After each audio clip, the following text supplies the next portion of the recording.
Hi friends, welcome back to my channel. এয়া মই কেইটামান ভিতৰত ৰাখিবলৈ টাব ৰেডি কৰিছোঁ সৰু সৰু টাবত থম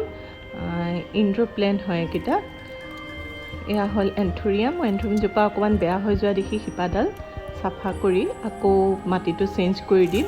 অকণমান কোকোপিট বালি আৰু গোবৰ মাটি দি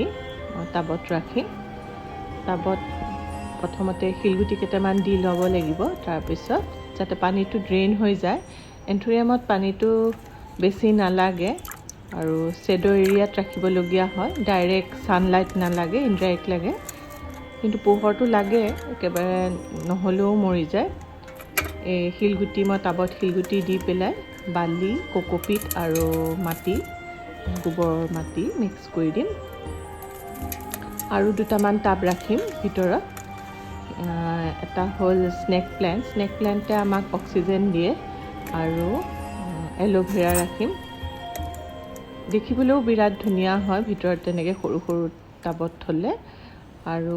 এটা হ'ল কাপতে এনে পানী দি পেলাই গ্ৰীণ আৰু ৰেড কালাৰ প্লেন্ট এটা থম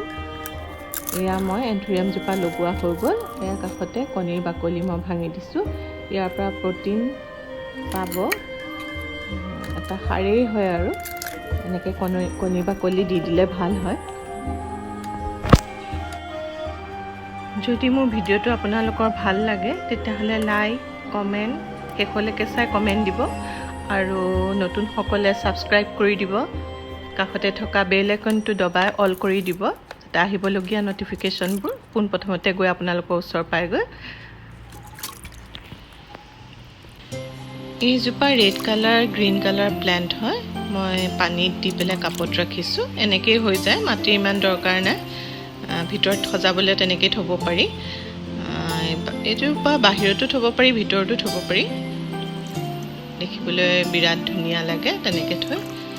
তেন্তে হ'লে আপোনালোকে চাই থাকক মোৰ ভিডিওটো মই কেনেকৈ ৰেডি কৰিছোঁ টাববিলাক